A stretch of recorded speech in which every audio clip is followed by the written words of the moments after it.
जानकारी के मुताबिक बांग्लादेशियों के कथित गैर कानूनी घुसपैठ से जुड़े मनी लॉन्ड्रिंग केस में ईडी की रेड चल रही है।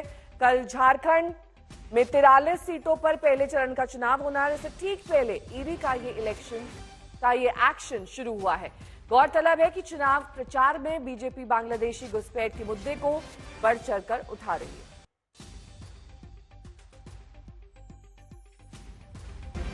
17 जगहों पर अभी झारखंड और पश्चिम बंगाल में छापेमारी चल रही है।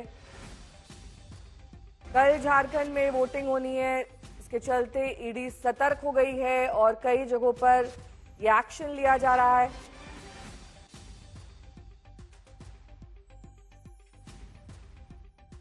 देखिए, हमने भी मीडिया में ऐसी खबरें देखी हैं कि ईडी की दबिश चल रही है कई जगहों पर, और बांग्लादेशी घुसपैठ जो है वो एक बहुत बड़ा आंतरिक खतरा जो है वो ना सिर्फ झारखंड संथाल परगना बल्कि पूरे देश के लिए। जिस तरीके से संथाल की डेमोग्राफी बदली, जो संथाल के 6 जिले हैं झारखंड के जो बिल्कुल बांग्लादेश के करीब के हैं, वहां आदिवासियों की जनसंख्या 16% घट गई 1951 से 2011 के बीच में, और जो वहां मुसलमान हैं उनकी जनसंख्या 14% बढ़ गई, 9% से 23%। तो ये बड़े पैमाने पर घुसपैठ हुआ जिस समय कांग्रेस की सरकारें केंद्र में हुआ करती थी, और हमारा मानना है कि ये जो भी कार्रवाइयां होती है ना, ये इससे लिंक्ड है। मुनीश पांडे मेरे सहयोगी इस वक्त तमाम जानकारी के साथ जुड़ गए हैं। मुनीश, किन किन ठिकानों पर किसको टारगेट बनाकर ईडी की रेड चल रही है, और ये पहले से चुनाव के इसकी टाइमिंग की गई है या फिर ये आकस्मिक है?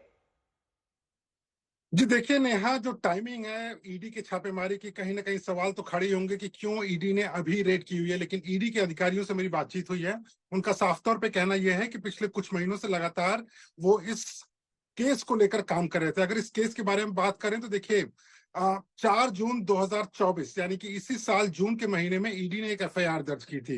एफआईआर में यह लिखा गया था कि एक महिला थी निपा नाम की, उसे गलत तरीके से 2 और महिलाओं ने, जो कि झारखंड की रहने वाली हैं, उन्होंने बांग्लादेश बॉर्डर क्रॉस करके झारखंड में लेकर आया। जिसके बाद में मई में पूरी की पूरी जो कवायद हुई थी इन्फिल्ट्रेशन की, वो हुई थी, और उसके बाद 4 जून को मामला दर्ज कर लिया गया था। उसके बाद से ईडी लगातार, क्योंकि मामला पासपोर्ट एक्ट के तहत दर्ज किया गया था, फॉरेनर एक्ट भी उनके ऊपर लगाया गया था, ईडी इसमें लगातार जांच करने लगी। और ईडी को पता चला कि ना सिर्फ झारखंड बल्कि वेस्ट बंगाल यानी कि पश्चिम बंगाल में भी इसके तार जुड़े हुए हैं, और कई ऐसे लोग हैं जो एक बड़े स्केल पर इन्फिल्ट्रेशन जो बांग्लादेश से हो रहा है उस कार्य में लगे हुए हैं। पूरी तरीके से अवैध ये कार्य हो रहा है। उसके बाद ही ईडी ने इसमें कार्रवाई शुरू की, और अभी 17 ठिकाने, जिसमें से कि 6 झारखंड में है, 10 लगभग पश्चिम बंगाल में है, वहां पर छापेमारी की जा रही है ईडी की तरफ से। और ईडी का कहना है कि इसमें कई ऐसे लोग हैं जो कि फर्जी पासपोर्ट बना रहे थे, फर्जी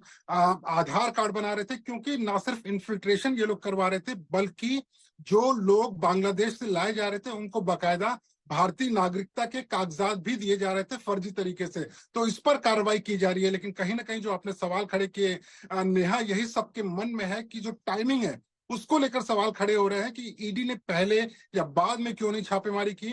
चुनाव के वक्त, जो कि सबसे बड़ा चुनावी मुद्दा झारखंड में इस बार यही है कि बांग्लादेशी घुसपैठी, और उसी को लेकर अब ईडी कार्रवाई कर रही है। ठीक है, बहुत बहुत शुक्रिया इस तमाम जानकारी के लिए आपका।